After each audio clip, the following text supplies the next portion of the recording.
Bismillahirrahmanirrahim. Assalamualaikum warahmatullahi wabarakatuh. Senang sekali saya Nur Rohim, saya seorang ASN Kementerian Kesehatan bisa bertemu dengan teman-teman semuanya selaku pejuang ASN tahun 2025. Pada kesempatan hari ini saya ingin melanjutkan latihan soal keperawatan untuk mempersiapkan teman-teman menjadi seorang ASN atau mahasiswa yang mau mempersiapkan UKOM tahun 2025. Oke, langsung saja teman-teman kita ke soal yang pertama. Tetapi sebelum ke soal yang pertama, monggo teman-teman untuk subscribe terlebih dahulu agar tidak ketinggalan soal-soal untuk berikutnya. Oke, langsung saja ke soal yang pertama. Kita bahas nomor 1, teman-teman. Seorang lansia usia 70 tahun dirawat pasca fraktur femur kiri. Pasien akan dipulangkan dengan alat bantu krek.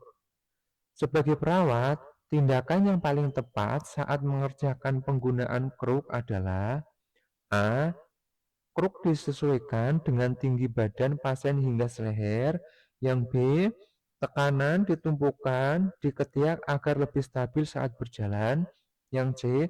Pastikan ujung kruk menyentuh lantai dengan jarak 5 cm di depan dan ke samping kaki. Yang D. Instruksikan pasien untuk melangkah bersama dengan kedua krek. Ya, mari kita bahas teman-teman. Jadi pembahasannya adalah di sini adalah jawabannya adalah yang C. Pastikan ujung krek menyentuh lantai dengan jarak 5 cm di depan dan ke samping kiri. Ini jawabannya C ya. Kenapa tidak yang A? Krek disesuaikan dengan tinggi badan pasien hingga seleher. Ini tidak mungkin ya teman-teman. Kemudian yang B, tekanan ditumpukan di ketiak agar lebih stabil saat berjalan. Ini juga tidak, karena bisa cedera saraf aksilaris. Kalau yang ini tidak. Kemudian yang D, instruksikan pasien untuk melangkah bersama dengan kedua krek. Ini tidak, harusnya melangkahnya satu-satu. Ya, lanjut ke soal nomor 2. Oh, ini soal nomor 2 ya teman-teman. Ini soal nomor 2.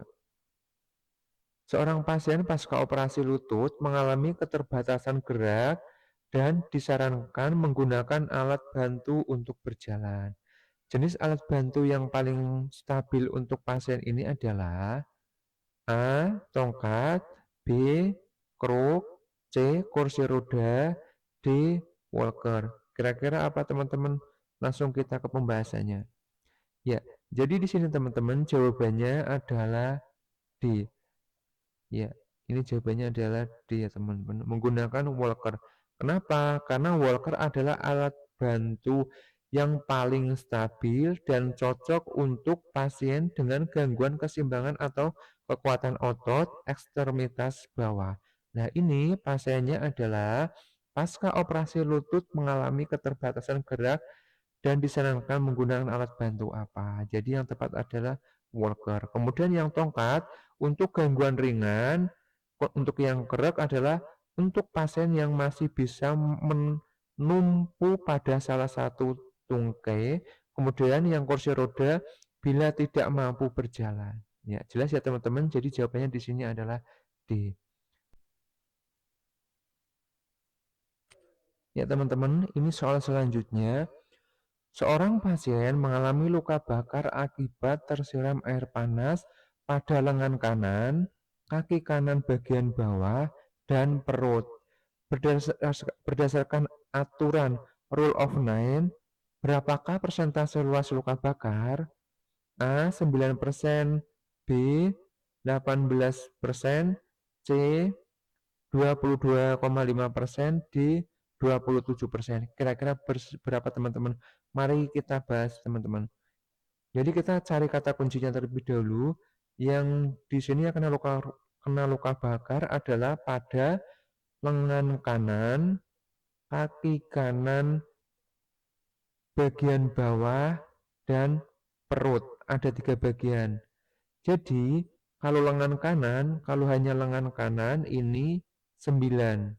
Jadi 9 ditambah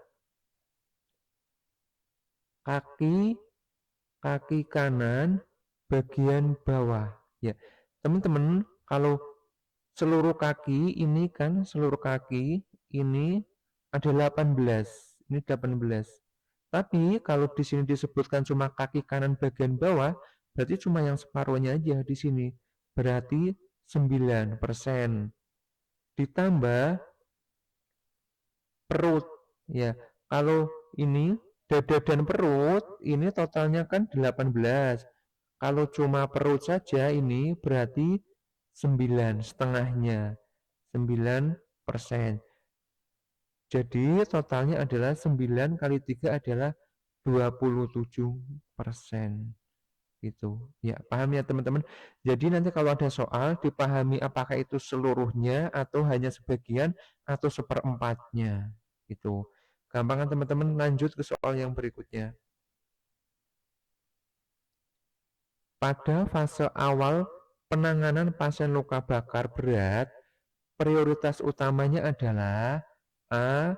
Pemberian antibiotik, B. Pemasangan perbam luka, C. Menilai jalan napas dan sirkulasi, D. Mencari riwayat alergi obat. Kira-kira apa teman-teman? Yang A apakah cocok pada fase awal penanganan pasien luka bakar berat? Pemberian antibiotik ini tidak ya teman-teman. Pemasangan perban luka ini tidak. Menilai jalan napas dan sirkulasi, kita pending dulu.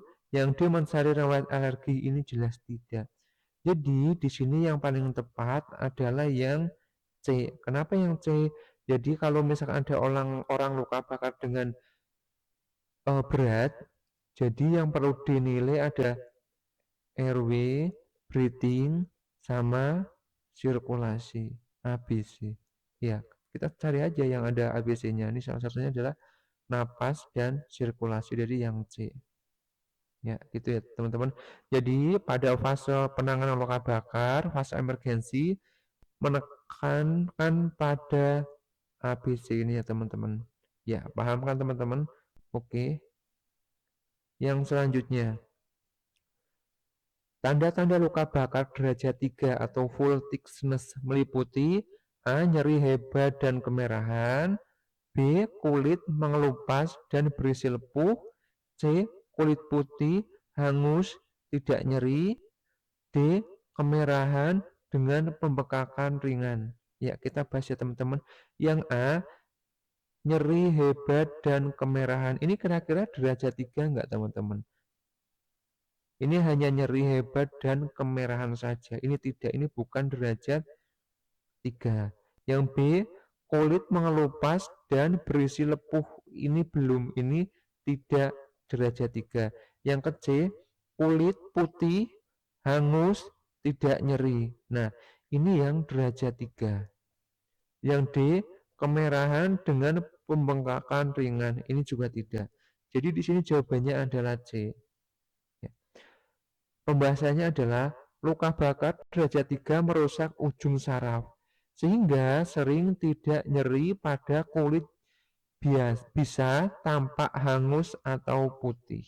Gitu teman-teman. Ya, itu aja teman-teman. Mudah-mudahan bisa bermanfaat buat teman-teman. Saya akhiri, wassalamualaikum warahmatullahi wabarakatuh. Ditunggu untuk soal-soal yang berikutnya.